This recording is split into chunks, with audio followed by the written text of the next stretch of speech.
Good morning, everyone. Welcome back to our webinar series. Thank you for joining us. Just a reminder that at esa.org/webinars, you'll be able to find the recordings after the webinar later today. And a reminder that REMTech is next week on Wednesday and Thursday. If you haven't registered, there's still space, so please register. We'd appreciate it. Today's webinar is by Bill Berzins with West Earth Sciences. Bill goes a long way back to the beginning of the ESA days, back one of the original board members way back in the day. So it's always good to have Bill online and talking with us. So Bill's gonna be talking to us about stormwater reuse today. So I'll turn it over to Bill, and then we'll be back for questions and answers after. Thanks, Bill? Joe, and welcome everybody. And yes, Joe and I go way back to the days of Sandy Sutton and some of the early days when we set up the Environmental Services Association and also the Code of Practice for Environmental Practice. So thanks again for this opportunity, and thanks for joining us, everybody. I'll maybe get started right away so that make the best use of everybody's time. I'll talk about stormwater reuse and some of the work that we did with the Calgary Metropolitan Region Board in 2019 in support of the Regional Water, Wastewater, and Stormwater Plan, and also share with you some results of some research that we did this past year looking at stormwater reuse and a scenario in which a particular property owner has used stormwater for irrigation for several decades, and we'll talk about what we've learned from that. But I'd like to start with perhaps a safety moment that's most important for all of you, and that is just be very aware of caution fatigue. A lot of, especially my millennial children, have been working with, just adjusting my screen, there we go. I've been starting to get tired of being so safe. Please do not reduce your vigilance in this era. There's still lots of risk that's out there, so wear your mask, social distance. Also be very compassionate to your friends, family, coworkers, suppliers, contractors, clients. Understand that there's a level of stress that we're all experiencing. Some are experiencing it because they're in a lot closer quarters with family as they isolate. Some are experiencing it because of the economy, and some are experiencing it because of the fear, the health risks that are out there. So just be aware that there's lots of resources available as well with the government of Alberta online. And again, just let's continue to be very diligent. So CMRB in 2019, we did quite a bit of work amongst the 10 municipalities around the region, and there was a strong interest in the reuse of stormwater for supplementing water supplies, especially during a climate change scenario. So stormwater, as you know, picks up the pollutants, the solids, the suspended solids and dissolved solids. In urban environments, it's picking up a lot of the road salt as well.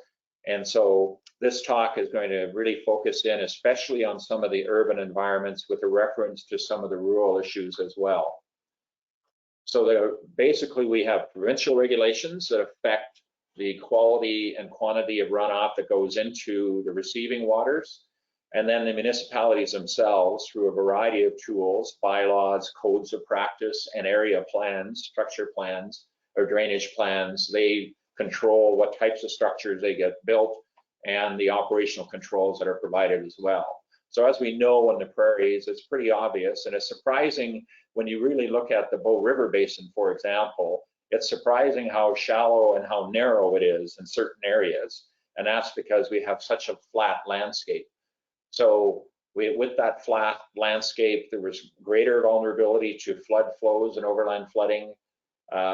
There's limited capacity, especially in some of the receiving streams that experience wide fluctuations in their flows during the year. There's limited capacity to accept some of the stormwater flows.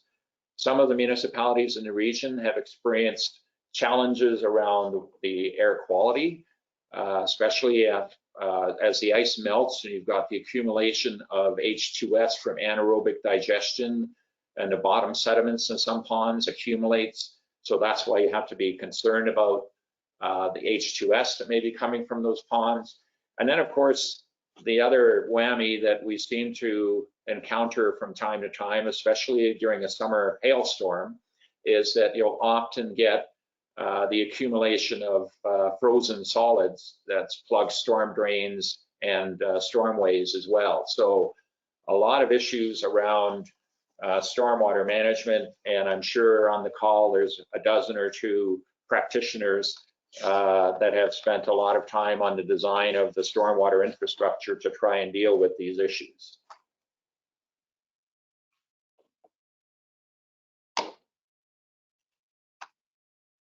So the stormwater in Alberta is regulated under a variety or a hierarchy of regulations, guidelines, and tools.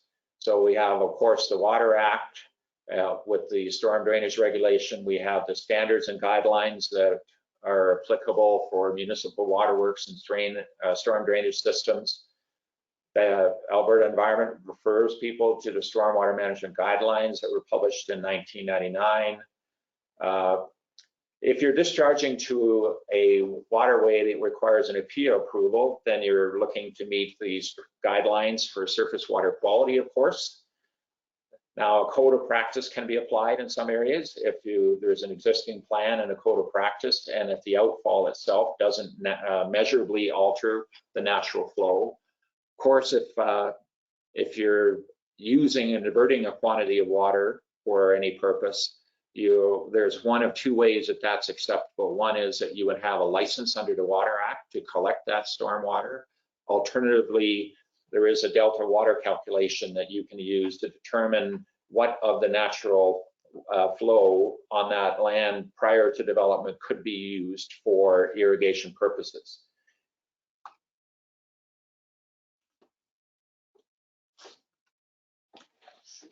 So a tool that is going to be increasingly used and probably underpin the province's emerging stormwater and wastewater reuse strategy is a delta water assessment tool. So that tool, if you look at the reference by Islam et al., for example, Michael Seneca from Alberta Environment is one of the individuals behind a lot of that work.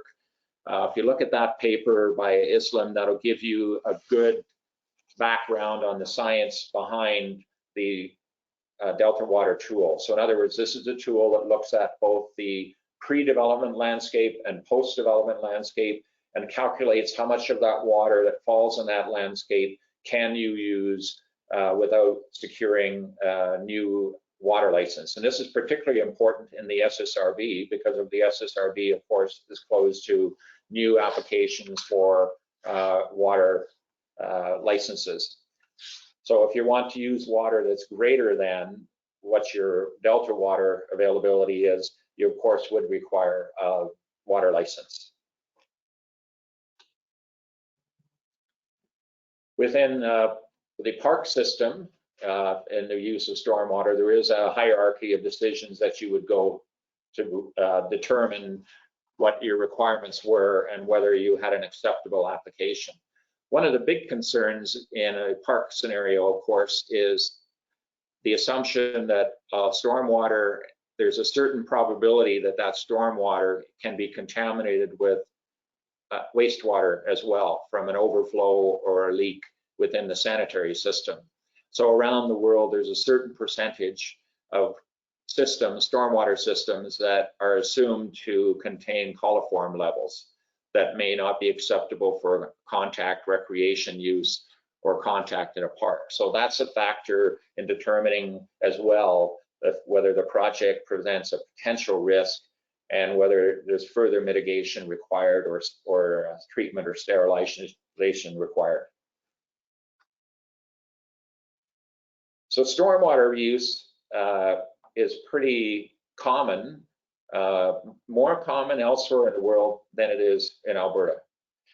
In New York City, for example, And we spent some time a few years ago. We had Al Appleton, the former director of the New York water system, came to Alberta and spoke to a number of us about their experiences in New York State, where basically the water department, an agency from New York, went upstream, met with the landowners, met with the Watershed Agricultural Society in the Catskills area, and basically by working with them to minimize the inflows of sediments and contaminants into the water system, was able to save more than $1 billion on their treatment plant upgrade. So in other words, the proactive management of the stormwater flow off the agricultural landscape in the headwaters of New York City was able to save considerable amount on the capital costs required to treat that water at the end of the day.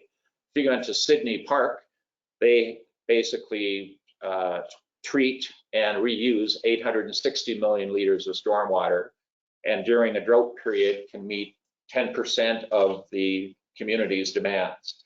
Orange County, and now we're moving a little bit to wastewater, and the reason that's relevant is that if we assume that stormwater may contain some wastewater from a sanitary system, it is possible in Orange County, for example, they reuse that water for irrigation, cooling, and they ultimately also inject it into the drinking water aquifer upstream in order to prevent saltwater intrusion into their drinking water aquifer.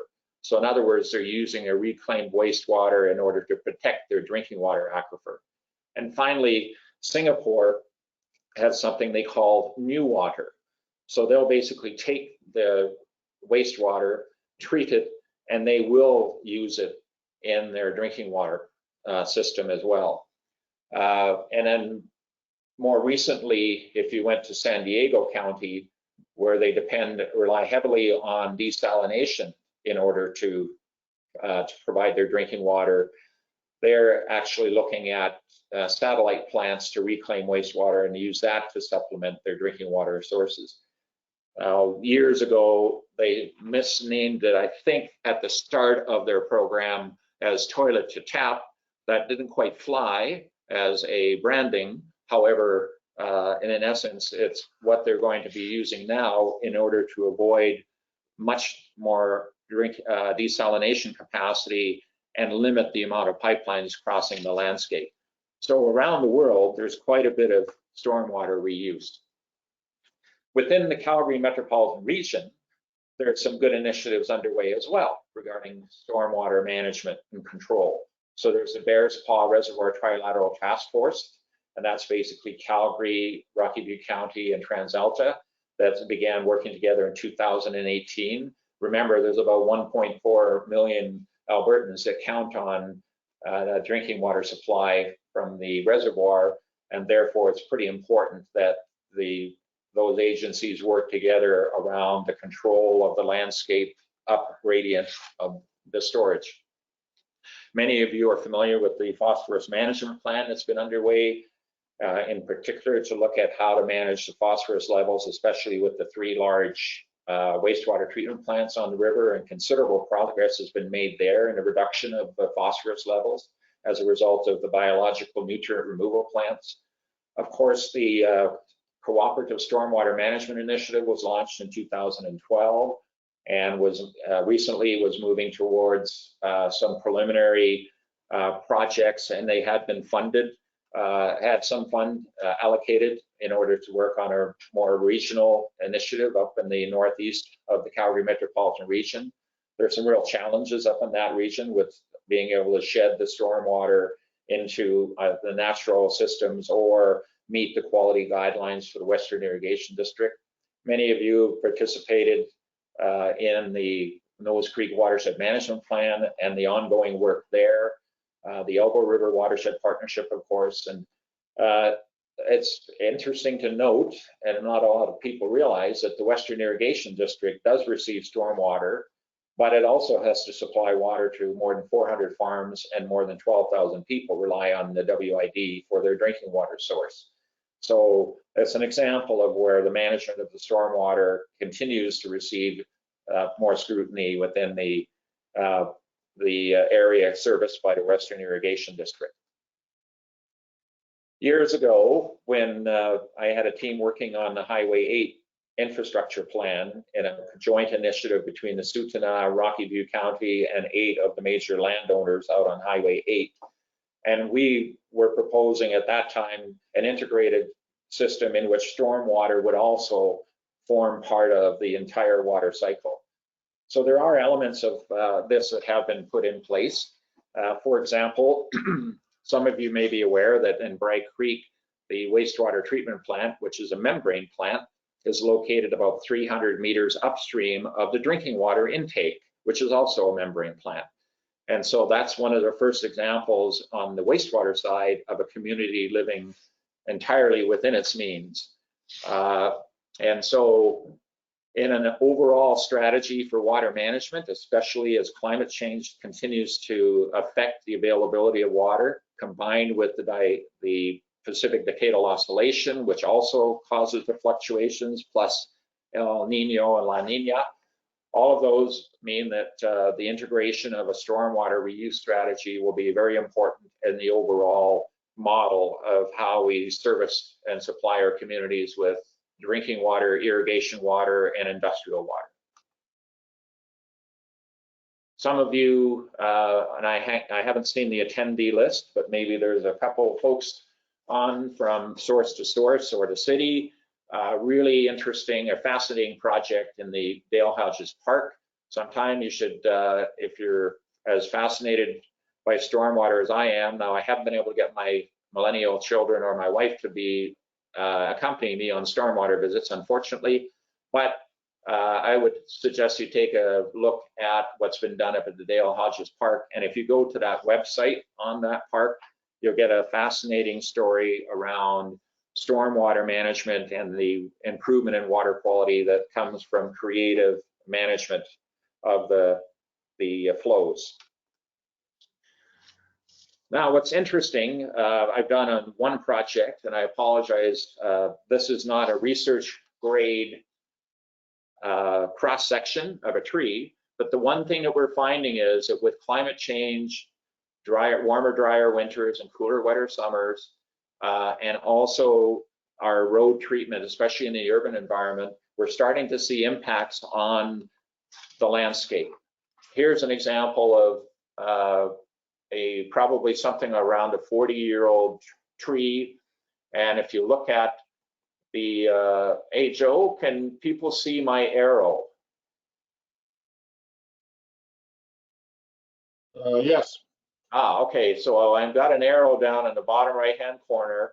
So you'll see that over a period of 30 or 40 years of irrigation with stormwater runoff, this is a cross-section of a tree that ultimately passed away, unfortunately. And you'll see how much, much thinner the growth rings are on the latter years.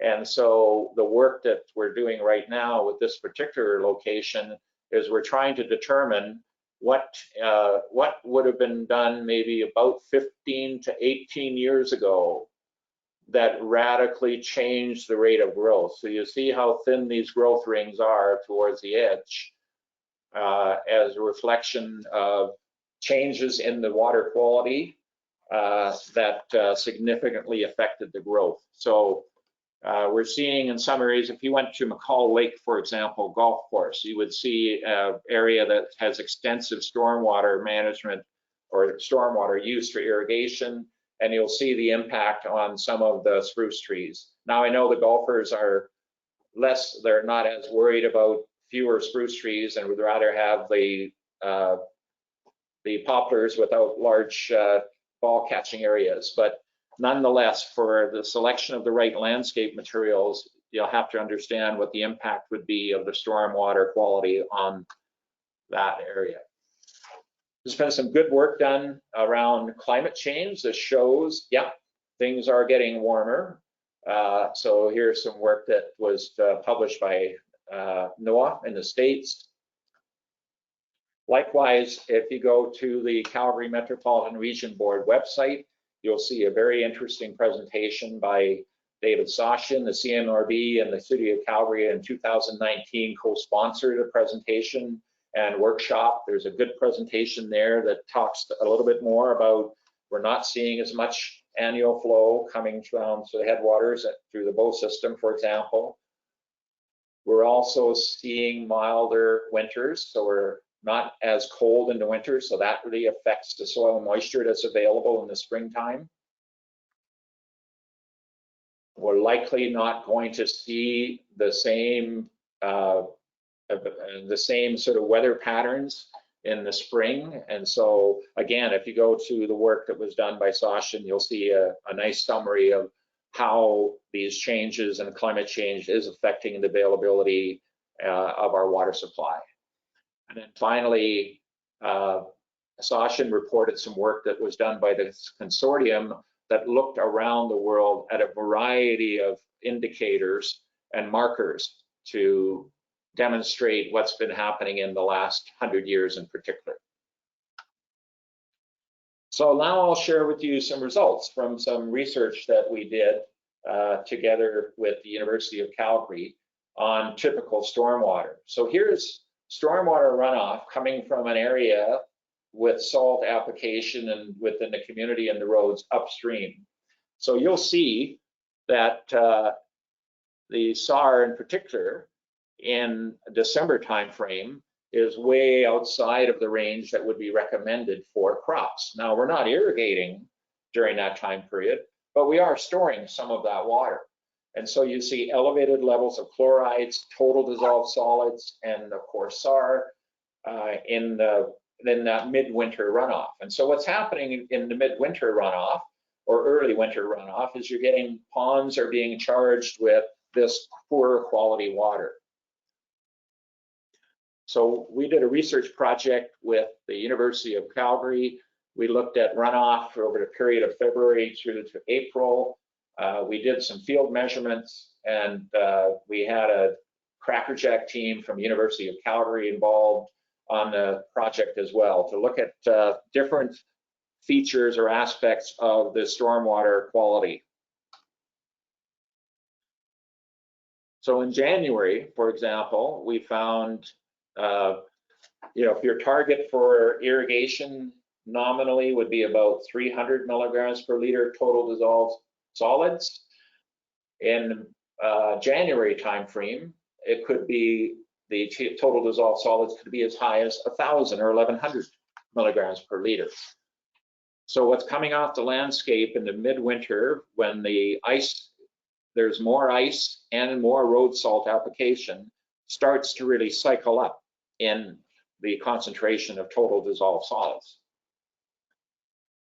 Moving into February, we see even higher levels of salts. And so we're seeing the SAR in storage and forebay of a wastewater or a stormwater system, plus in a storage pond, we're seeing elevated SARs that are well beyond the range that would be acceptable. And we're seeing a difference between the forebay of a stormwater system as well as the storage component of a stormwater system. What we also see is stratification in the ponds.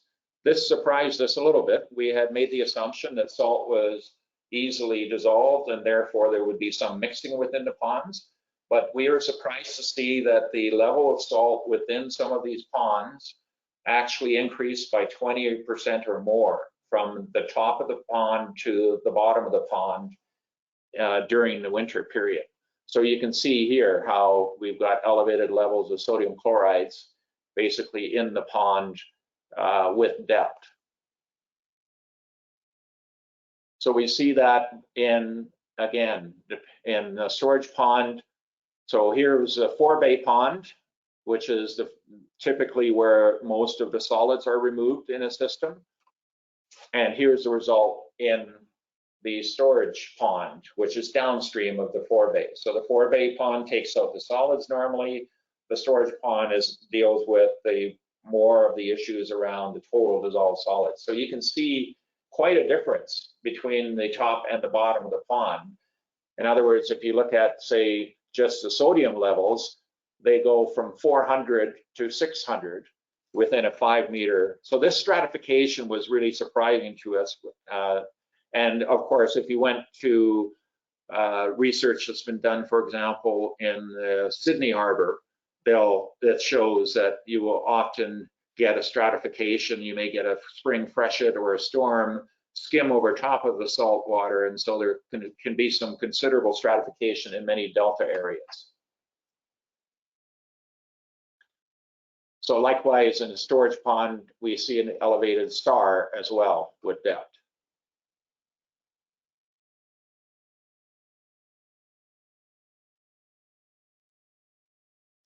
So one of the things that we did was that we also did some analytical work, compared the laboratory analysis to the field analysis, and we came up with a pretty reliable estimate of total dissolved solids based on measurements of conductivity.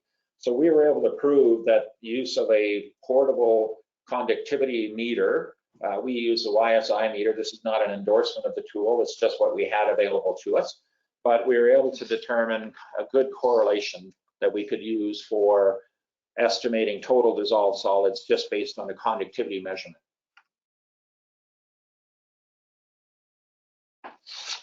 We also looked at what happened during storm events. And so during storm events, we found that depending on the intensity and duration of the event, we had varying levels of total dissolved solids. What's interesting here is that the base flow is still pretty high.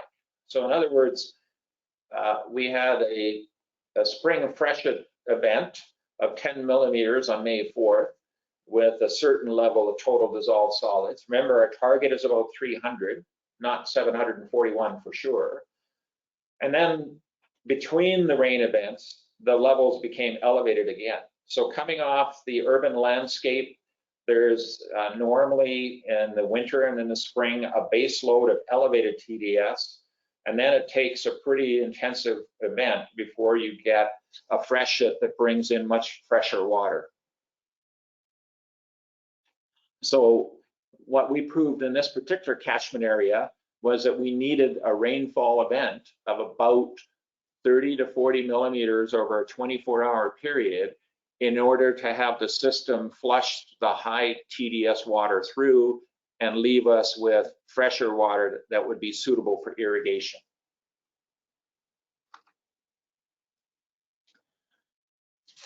So we continued in the spring to look at what stratification we would see within the storage pond.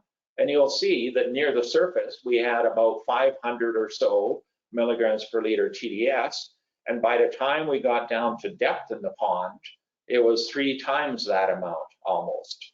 So what this was telling us was that there's various spring freshet events through a combination of inflow at the surface and then decanting from the surface didn't clean the pond out. And so there's implications for that I'll discuss in a minute. But the bottom line is, in some of these storm ponds, we have surprising amount of stratification of total dissolved solids. And remember, this is a storage pond. The forebay pond upstream of it already took out the solids. So we had a look at the forebay water quality, and we could see a significant improvement in the spring, but it still wasn't acceptable. So for example, the chloride levels, we would have wanted to see the use from a forebay pond and a level of around 100 to 700 recommended for irrigation. We were well above that in March, and we were not really terribly satisfactory even in April. So our observation was in the middle of winter, towards the end of the ice period, we would see total dissolved solid levels as high as 7,000 milligrams per liter. We needed more than 20 millimeters rain event in a 24-hour period in order to flush the system and start to get better quality water coming in. We saw the stratification within these ponds, and we also saw that when the spring freshets came in, the spring freshets were coming in, and because of the high energy, more aeration within the water and fresher water, and it was tending to skim over top of the highly saline water at depth. So the implications for design are pretty significant.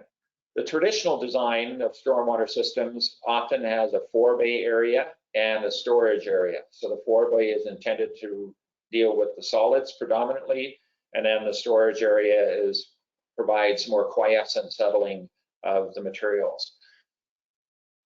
But really, when you're dealing with the dissolved solids that are really important for irrigation, you must factor in with the road salt and the total dissolved solid changes. So one of the scenarios that we're evaluating is, can we manage the midwinter runoff more aggressively? Can we divert? Can we avoid contaminating a pond with that runoff? Can we configure the ponds to minimize the high salinity volume and capture more freshet? In other words, do we key the pond design? So you have very limited area or volume at depth, and most of your volume is contained freshet water at the surface. So in other words, design the system so that you're decanting perhaps from the base of the pond to remove the high salinity and shedding it during the spring runoff and retaining more fresh water during the balance of the year. And then of course, there's work being done, especially around that use of naturalized landscapes in order to improve the treatment. So those are the highlights of what we found. So I've shared with you, again, very high TDS coming off during the winter, and that base load flow is generally quite high even in between spring freshet events. So you need to consider that in design. You need a fairly intensive rain period during some of the urban environments especially, in order to make sure that you get a freshet that is of sufficiently low TDS to be useful for you. And then the design of the pond to have a combination of the proper decanting off the surface as well as underflow in order to control the pond water quality. So those are the highlights, Joe, and I'm happy to open the floor for questions.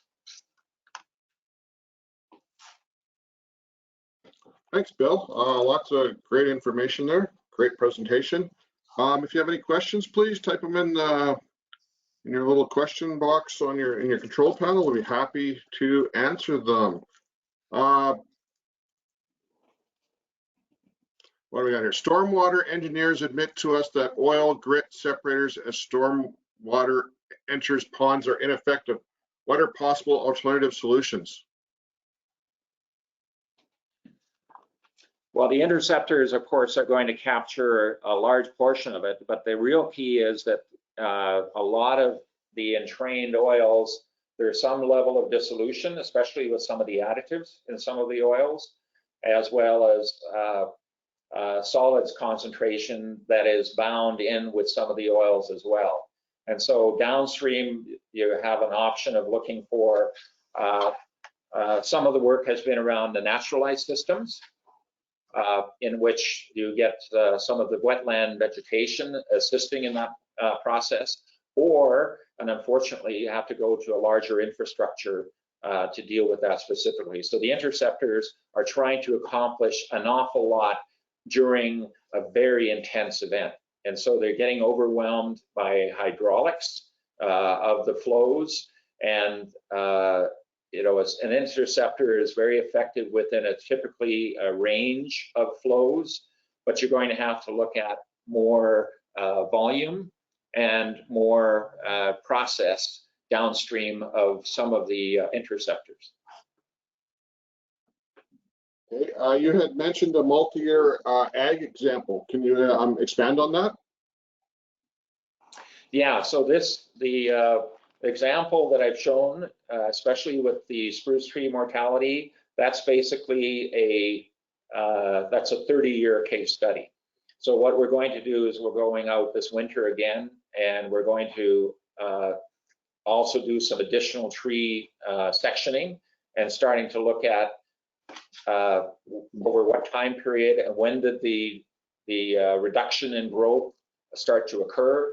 And then we're also going to the upstream roads maintenance people to determine what types of additives have been used over that 30-year period, and do we see a difference in the road application chemistry and the growth rate that we see. So that's the one example. We looked at it a number of years ago. I did a study actually for the Petroleum Technology Advancement Center, or PTAC, on other additional reuse applications as well. So in the States, there's been stormwater and runoff and produced water, in fact, used in silviculture applications and elsewhere. So hopefully that the example that I've been using in this presentation is really of an irrigation of landscape over a 30 to 40 year period. Okay, great, thanks. Any other questions for Bill? Just a reminder that at isa.org/webinars, you'll be able to find the recording later today and Remtex next week. So detention ponds are used to mitigate the quantity and quality of water discharged to downstream. If better quality water is selected for local irrigation, could this affect the adequacy of the remaining water for discharge to downstream? That's a big factor in the prairies, as we all know, right? So we do rely, a naturalized system does require or depend on flushing at some point. Maybe the best example, it's not a great example, but some of you may be aware of the 3 Point Creek back in 2005 during the extreme events, flowed at a rate that was almost rivaling that of the Bow River for a certain time period. And what we learned when we looked at that case study was that it was upstream of that some of the beaver dams failed. And so even a naturalized system operated by one of nature's engineers at some point flushes itself as part of the natural cycle. So that's one of the real challenges is, yes, we have to look at improving the quality of the water, removing more sediment and making it available for reuse. But at some point, the system still needs to be cleaned. And so that's either through a flushing or a dewatering and a desludging of ponds as well. So really, it's a matter of looking at the entire life cycle to determine what's the best overall, what's the lowest environmental footprint overall on everything that we do on the landscape, whether it's the control of the stormwater, the removal of sediments, versus the trade-off of a flushing in the spring. So I did some monitoring of Fish Creek, for example, during the spring runoff, and I saw a significant variation in the TDS as well. I didn't bring that data into this particular presentation, but just looking at the runoff of Fish Creek, which has a significant developed area upstream now, especially as a result of the work on the ring road and other construction projects. So definitely that's a consideration, Joe, is we're going to still have some flushing of the system, and what we do with those sediments and where we properly, carefully dispose of them is going to be a factor that needs to be considered as well. Okay. What impacts on freshwater aquatics downstream of urban centers have been observed? Very good question. I was looking at a project not long ago looking at elevated chloride levels within an industrial property and what their options were for dealing with the elevated chloride levels. So there's been good research, for example, done on the Bow River system that shows the continued increase in chloride levels within the Bow system as we progress from the upstream storage reservoirs to our downstream storage as well. And some of the elevated chlorides are coming from natural groundwater. So there's a variety of impacts that we see downstream. And so, for example, if you kind of Google some of the research that's been done on chloride levels, you'll start to see that the elevated levels as a result of the urban landscape are impacting on the downstream. Now, there's still, the levels within the river are still safe and adequate for aquatic life. However, that's a trend that you want to maintain. You don't want to see it deteriorate. Okay, a couple more. Will flushing of storm ponds meet Fishery Act's requirements? Well, it's the storm ponds. It's important that most storm ponds will remove the sediments, and so some of the more problematic total suspended solids are removed, and those would need to be desludged or removed through a desludging. If you look at some of the storm ponds the city has put in place, for example, there's a fairly sophisticated pond design that allows them to remove those solids. But in some cases, you're going to see bursts of elevated levels. And so, for example, if you look at, say, the chloride criteria for discharge to the aquatic environment on a chronic basis, the acceptable level is 120 milligrams per liter, but on a acute basis and temporary, it can be 600 milligrams per liter. I think that coming in the middle of winter of some of these landscapes, you'll probably see levels that are much higher than that. The challenge, Joe, is that in a brownfield development or established development where the stormwater quality was not as big a concern decades ago, it's very hard to retrofit to meet the new criteria and the updated criteria.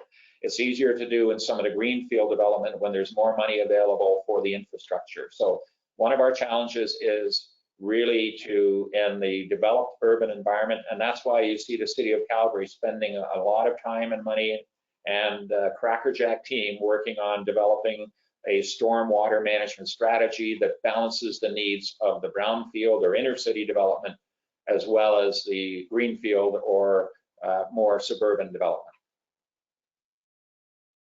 Okay. It seems like retaining salt water within a pond, opposed to discharging into the environment, seems like a good idea. Is the water quality treatment function of a pond at odds with the stormwater reuse function of a pond? Well, the challenge is that salinity really is not dealt with as a physical process. If you want to remove salinity, you typically would have to go to a chemical or a membrane-based process. The challenge, if you said, let's say, for example, we're going to take elevated salty pond water and treat it with a membrane, like a reverse osmosis membrane, is now you end up with a concentrated stream and you have to decide where to get it. So ponds are not terribly effective at the dealing with the dissolved solids issue. Often you need a different approach for that. So that's why some work has gone on in the region around the use of naturalized landscapes. But of course, if a naturalized landscape continues to accumulate some of these solids, eventually it becomes perhaps saturated. So you look at something like Frank Lake, for example, that's been receiving and polishing wastewater for a considerable time period from the communities in the south. Eventually that system reaches its natural assimilative capacity and now becomes a flow through. So I wouldn't say it's at odds, but the stormwater ponds traditionally are been designed to deal more with the solids, less with the dissolved, more with the suspended, and therefore it's just a question of how do we balance treatment, storage, reuse with the natural flushing of the system. Okay, we're going to do two more. Are alternatives to road salt any better in this context? That's some of the work that we're now kicking off. So we're looking at what are the variety of additives that are used and is there an alternative that's better? So I'm looking at this winter, we'll do some additional testing to look at the water chemistry coming off the landscape. We're going to do some additional investigations to see, especially in this one site, what difference in composition of additive may have been made in about an 18 to 20 year time frame ago. And so that's going to give us some idea as to how beneficial a change in that chemistry is. So this is an area of more work that we're going to be doing. Okay. What changes in policy besides financial is needed by a municipality for acceptance of stormwater reuse irrigation? Well, Alberta Environment, and I apologize, I was not able to get an update on the timing, but some of you may recall Alberta Environment, especially in 2018, 2019 timeframe, was working on the provincial-wide stormwater and wastewater reuse strategy, and they're going out for more public consultation on that. The key is there's a very strong public health input into that strategy now, and the assumption that one of the keys is the assumption that any system could have elevated coliforms from municipal sewage in it. That really starts to restrict the applicability of stormwater for certain applications, especially where you may have contact recreation. So certainly a policy that would encourage more treatment, more investment in either treatment or naturalized landscapes. That's a part of it. But of course, we have to do a trade-off. Do we make more investment in our transportation infrastructure? Do we invest in health infrastructure? Do we invest in education? Or do we invest in the environment? So that's one of the difficult policy challenges that our elected officials and leaders and administrators face, is that everybody within the community has their own important requirement for increased investment. On the policy side, I think that right now, one of the challenges in Alberta is that a lot of our water policy must address the needs of the water short south and the water rich north.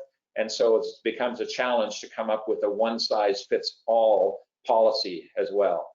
So we're certainly, and I know certainly CMRB and its membership, we're encouraging the government to continue to work on the policy around stormwater and wastewater reuse.